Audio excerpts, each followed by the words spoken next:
Hey everybody, welcome to Red G Foxx. Foxx period. And the G stands for glad you can make it. So today we are on to season 2. You know, I tried to find a different location in the house, but the lighting is not as good. And so, you know, because it's the same thing, but I did add some Sanford and Son stuff. It's Halloween, so I got a little spooky haunted house. Some extra things for my little red fox right there. Today we start season 2, and it's a good one. This is, remember in the past where we've covered episodes, I've said, you know what?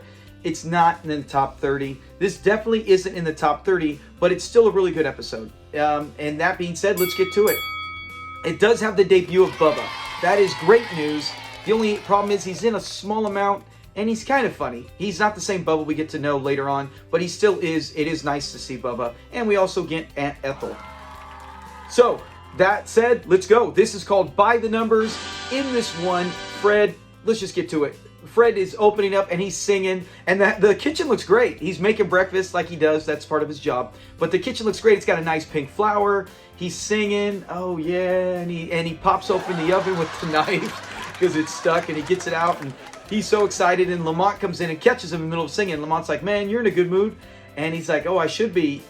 Guess what would make me so excited? And we instantly, you always think, knowing Fred, it's got to be something about a woman or a get-rich scheme. And so Lamont's like, Lena Horne's moving in with us. And Fred's like, no. He's all, don't joke about Lena. Don't joke. You know how I feel about her. And we know that. And our favorite is how he always calls her the Horn. And he says right there, he's all, don't joke around about the Horn. So I always love anytime Lena Horne comes up in it. So after that, he tells him no, and he says, you know, guess. And Lamont's trying, and then Fred said, forget it, you ain't gonna be able to guess it.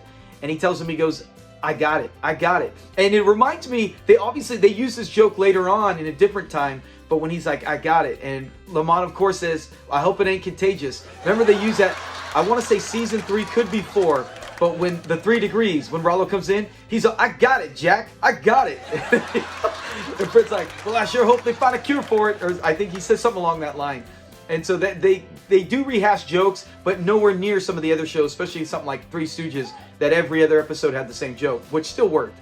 And like in this, it still works. So he tells him, I had one of my special dreams, and I was on a train, and the train number was 219, and it went to, you know, Boston, all the different states. And he said, China, and Lamont's like, how does a train get to China? And he goes, I told you it was one of my special dreams. But anyways, it's about the numbers. 219, if that's what it is. He's got these numbers, and I have played Lotto before, so I've had that where you go, man, these numbers feel special. Something about that day and that time. Comment if you've ever done that. And almost every single time, I don't win. So Lamont's like, no, you're not playing it. Here we go again. I thought we were over with this number stuff. And he's eating breakfast, and Lamont goes out to the living room. And Fred's like, no, this is it. This is legit. I had it, you know, and he pulls out the name of the book. What was it again?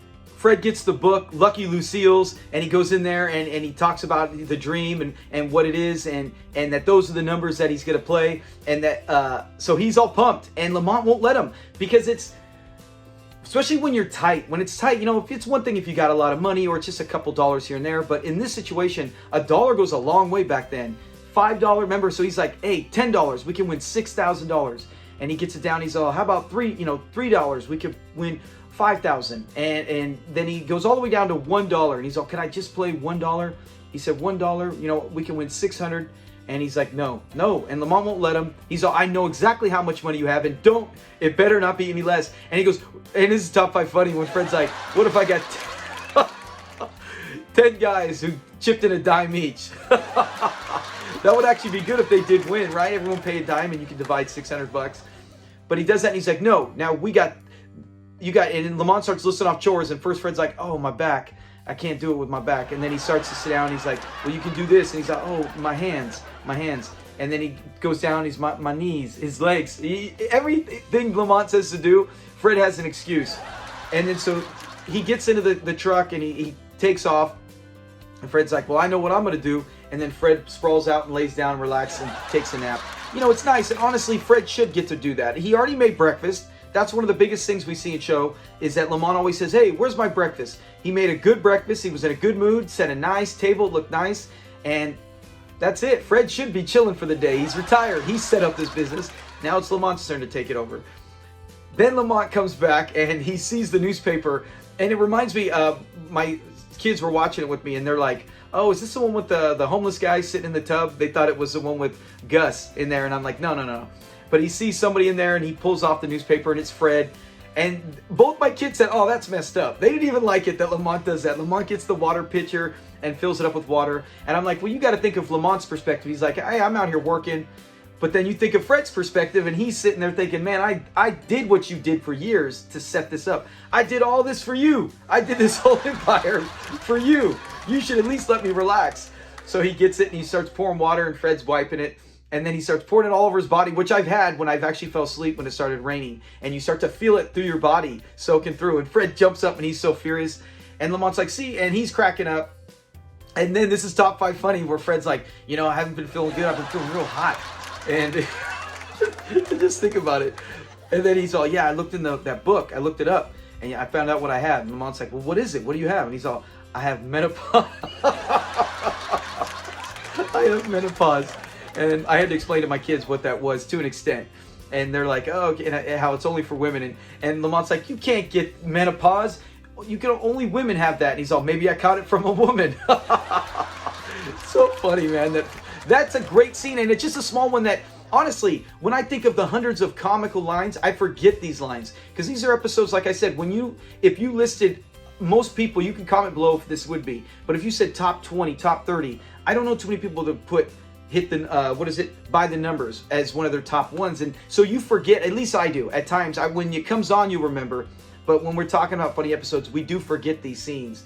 And so it's really good. And then Lamont's like, man, you wasted a big chunk of the day. You could have got work done, and now here comes your friend Bubba, so even less work you're gonna get. So Bubba walks up and he's all, hey Fred, and he gets out and he's like, hey, what's happening? And he goes, I made a big mistake, Fred. You know, I bet my last money I had on the numbers. He said, can I borrow $5?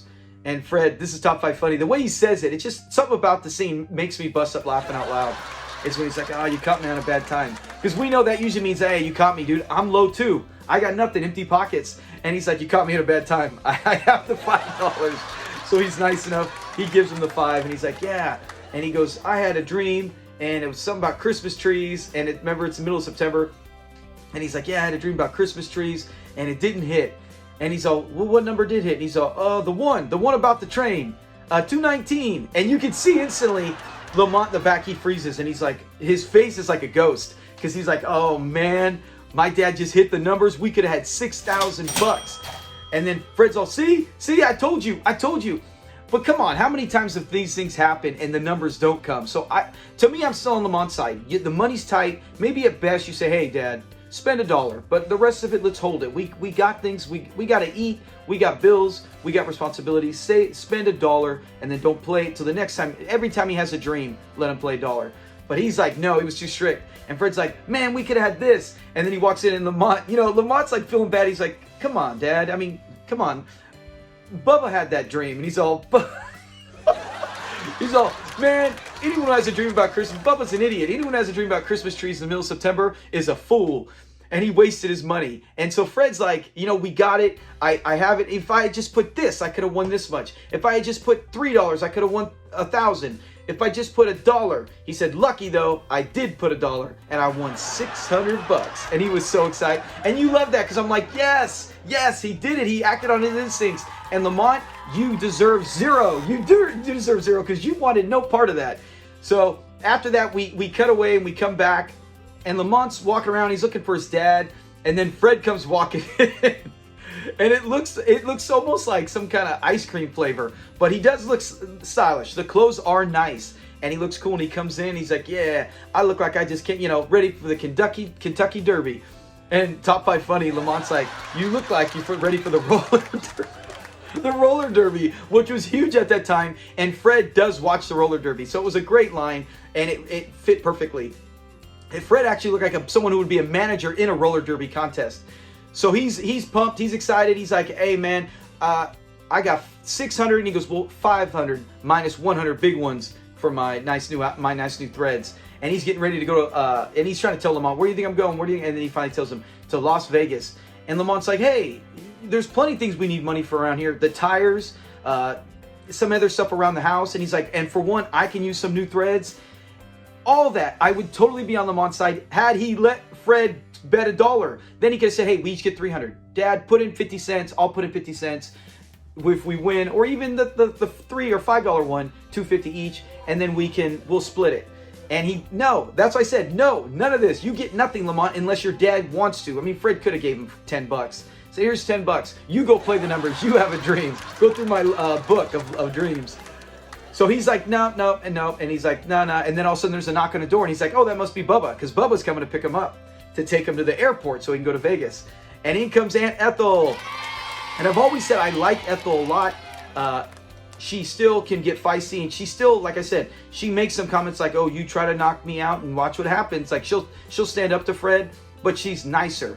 Fred gets along with her a little better than he does with Esther, obviously later on.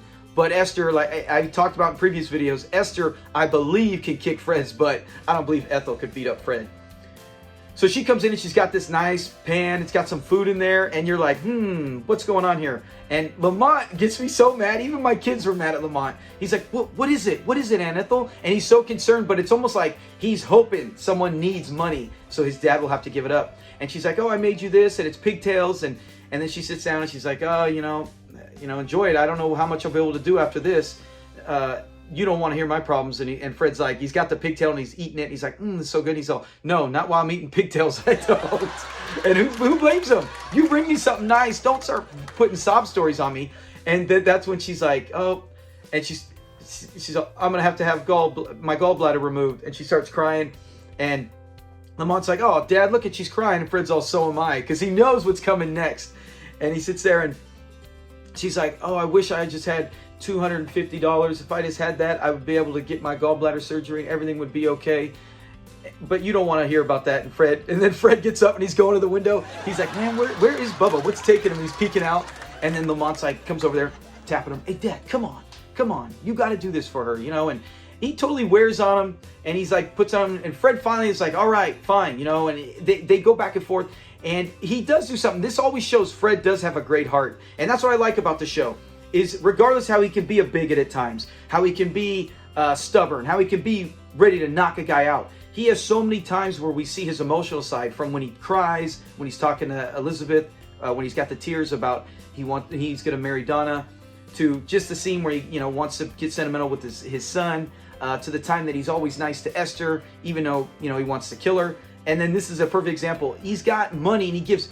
That is so much money. Now, some people will say, oh, well, you know what? He's still got 250 left. He's good. It doesn't matter. That is so much money. Even if you get it free, you feel like, hey, that's mine. I earned it. I did it. I had the dream. I played the numbers. No one else did. And so he goes out of his own way and gives her the money. And she's so excited. And and I love it, because I've had people in real life do this. Oh, bless you. Bless this. It's like, yes, I totally get it. Thank you. The Lord has blessed me. Just take your money, go. I'm not happy. Fred is not happy. And he gives it to her, and she's so excited. And he's like, I don't want any of that. Don't give me the hugs and kisses. And she leaves, and then Bubba finally shows up. And when he opens it, he's like, there's Bubba. I can finally get out of here with at least half my money winnings. He opens the door, and Bubba just comes storming in. And he's like, oh man, I don't know what I'm going to do, Fred. He said, then right after that, it turns out, my mistake, it was $200 he had to give to Aunt Ethel. $200. She leaves. Bubba comes in, like I said, all fast. And then when Bubba comes in, he sits there and he's like, man, how could she do this to me? How could she do this to me? And Fred's like, and it makes me mad. It's Lamont when he comes in. Lamont's like, hey, Dad, like he's pointing, like, check it out. Something's wrong with Bubba. Come on, come help him. Man, Lamont is so quick to give the money up. And so Fred's like, what is it? What's going on? And he's like, oh, I can't believe it. He's like, because he said, you look like you're sick. And Fred's all, if you need surgery, forget it. Surgery is closed. Top 5 funny. He's like, I am not giving no money to any more surgeries after I did Aunt Ethel. And he's like, nah, my ex-wife, Maxine. And then Fred, this is top 5 funny. Fred's like, is that the one that cut all your clothes up with the knife? He's like, yeah, Max the knife. He's like, she sued me for back alimony. And because I didn't have it, they took my car. And he's like, I don't know what I'm going to do now. And Fred's like, oh, man. He said, don't worry, Bubba. Don't worry. I'll call a taxi to the airport. As well he should. He goes over there and Lamont's like tapping him on the shoulder. Hey, and Fred's like, no, And he doesn't want it, and who blames him? So he gets on there and he's like, hey, this is an emergency, I need a taxi now. And Bubba's like, I don't even know how I'm gonna get to work, I don't know what I'm gonna do. And Lamont hangs up the phone, he's like, let's go. So he talks him in there, he's like, come on, Dad. He just needs $200. And he's like, he needed $250. That's what it was. He needed $250, Ethel had $200. And Fred's like, man, all I got is $300 left, that'll only give me $50. And he goes, come on. You know, if you had needed it, Bubba would do it for you, which I think Bubba would. Bubba totally would. So he's like, all right, bye Vegas, hello Watts. He's got $50. He can go stay at a hotel in Watts. And he goes out there and he's like, and Bubba's listening at the door. And he sits down and he gives to him. And then of course, Bubba, bless you, Fred. Bless you, Lamont. Bless this house. I feel like I'm watching It's a Christmas Carol. And he gets the money and now Fred's like, that's it. Here, take the $50. Lamont's like, no. He's like, here, take the $50. And then he's like, Dad, I got to get this exactly how it was. He goes, and Lamont's like, Dad, you know, your big heart, it's what made you broke, but it's your big heart. And Fred's like, this is top 5 funny. He's all, it ain't my heart that made me broke. He said, it's your big mouth. And it was. Like we said, you can see it. Lamont's big mouth, his attitude. But in the end, yes, I think Fred does the right thing. Some would even say, and they believe, they're Bible thumpers, that they believe maybe it was God who gave him this money because he knew these situations would come and he got it. But in the end, who knows? Either way, Fred has the money. He's got $50 at least, right? So it's going to end where he can maybe go out to eat with Lamont. And then there's another knock at the door and he's like, what is this? What else could it possibly be? We don't need no taxi now. I don't need a taxi. And when he opens it, it's some guy who's, you know, he's got a camera and he's like, hey, I'm from the Los Angeles Times. We do stories on people who have their winnings. Can you just like hold up your winnings and we'll take a photo with it? Fred's like, how did you hear about this? And he goes, oh, we have our sources, and which is suspicious. And this is actually true. And then he goes, oh, we don't have anything. Sorry, we just got tapped out. All we got is $50. And he's like, oh, that's all you got. And then he whips out a gun and he's like, give it to me. I'll take it. And then they give it. Fred's like, hey, you ain't from the LA Times. That's the last thing I'd be thinking is, where are you from? I'd just be like, dude, there's a gun in my face. Give him the money. And he's like, no kidding. If I was from LA Times, would I be doing this? And he takes off. And then Fred's like, that's it. He said, anyone else thinks we got any more winnings? And he takes that we gave, the Red Cross, and puts it on the door. So it ends as we think. The next morning, I always love these little things where the episode ends, but then they have a little side thing at the end. And sometimes TV cuts that out. I hate that. You got to watch it, stream it, or on DVDs. But as he goes in there, Fred's tired. He said, I had a nightmare. I was up. I was running through the neighborhood naked. You know, he had no clothes. And Lamont's like, oh, that's a common dream. People have dreams where they're naked. And he's like, yeah. And then the police came and it was a woman. And he's like, oh, he said, now your dream just turned into a fantasy. And he goes, she went to give me a ticket, but I had no pockets. And anyways, the whole thing is, it was just another one of those wild dreams. And he starts going, wait a minute, let me go check my book. And he goes out there and he opens the book and he's reading through it and he's like, yeah, being naked or not dressed in public or whatever. And he goes, that's 186. He said 186. And he goes, what? That's it. That's scary. And Lamont's like, what? What's so crazy about 186? He said, that's exactly what I weigh when I'm naked. So he goes, I'm playing the numbers. Lamont's like, not again. Are you really going to go play the numbers? And Fred gets his suitcase. He's like, yeah, I'm going to the pool hall. He said, well, why are you taking your suitcase? He said, this time when I win, I'm going straight to the airport. Great episode. Like I said, when you go through it like this and we talk about it and we remember all the funny things, there's plenty of top 5 funny. There aren't scenes that, like how we just watched recently, Superflyer on a live stream together. I crack up way more in Superflyer than I ever did watching this. There's times where I'll be like, that's funny. That's funny. That's Fred. And then there's times like these, some of the ones we covered, some episodes, there's like top 25 funny. This one probably had about 6 that were really hilarious. But the episode's still really good. As we break it down, you go through and you're like, hey, yeah, top funny, good lines. So I really like the episode. I would definitely not even put it top 30. But it, like I said, the worst of the 136 episodes, the worst one is still better than almost any show around. So it's never a knock on the episode. Here we go. Let's get to I'll do familiar faces first today. The first one is B. Richards, and that is Aunt Ethel. And I've already talked about in the past when I've mentioned how Red Foxx got a lot. He got B. Richards the job. He got her in the show. He liked her. He was her friend, and he got her the part, even though it was short-lived, because once Aunt Esther came in, no one else could really compare, and she was on to other things. She was in something called we've heard of that, Guess Who's Coming to Dinner, big movie. Drugstore Cowboy, I don't know that one.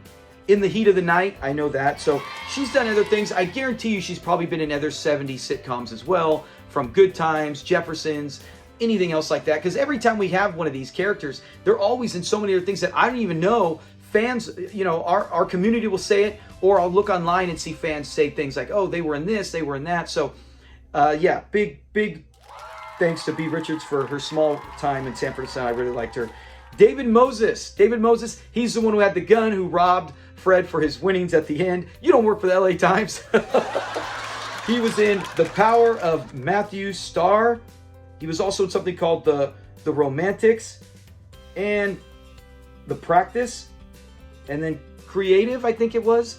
I don't know what Creative was. So some of these things I look up. If there's something where I can find it, I'll put a picture on here of it. So hopefully you is. But he didn't look familiar to me when I watched it. I'm like, you know, I just always know him from this. So he's not. If somebody else recognizes him, please comment below if you've seen anything he was in or another show we might have missed from there. We're not going to do Bubba. We've already actually done an entire fun facts to Don Bexley, but we know it's Bubba, it's Don Bexley in the show. Let's get to our fun facts. These are some good ones. This is the first appearance ever of Don Bexley, who played Bubba Bexley. He appeared in 43 episodes. That's pretty good, you know, over, you know, so 136 episodes, 43. That's what, 35%? That's not bad. Good job for Bubba. We love Bubba. This was funny right here when Lamont goes, when he's going to take off to Vegas, when he first tells him, he's like, I'm going to get to the airport and fly. Fred has zero fear of flying, which is comical because, like I said, we just watched Superflyer. He was so scared because he's like, how high? And Lamont tells him, and he's already, you know, I ain't going to make it. And so in here, he's like, he acted like he flies all the time, like the real Red Fox does. So that's a fun little fact that they kind of contradict it for the episode when they need later on. This is Aunt Ethel's first appearance. And let's see, I think this is the last one. This is actual base, the numbers game, which a lot of places played illegally. It was an illegal lotto system in California. This is what actually set up for the real state lottos down the line, where we get the Fantasy 5, the 4, you know, the Daily 3, all those things. The entire lotto system came from this kind of numbers games, to where the state made it legal so they can, of course, make the biggest chunk. It's a huge scam.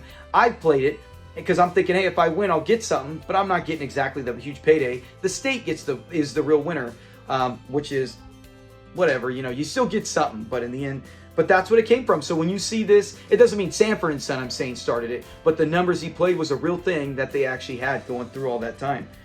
And there was also, in real life, people would actually do that when he holds them up with the gun. There were people who would find stories who would win these lottos or any kind of big payday, and they would come and pretend to be reporters or anything for a news story and then actually rob them. Not kill them, but rob them and get the money. So that's it for Fun Facts. That's it for the whole episode. Thank you so much for watching.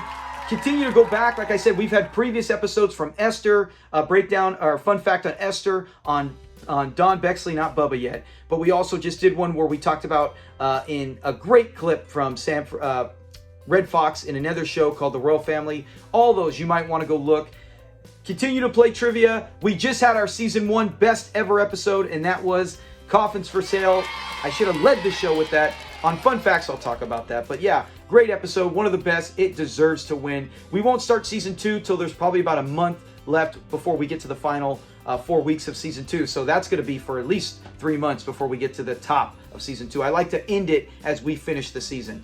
So have a great day. Have a great week. We will see you on Friday for Fun Fact Friday. Look to you next time. Peace. Say bye, Red. And Red.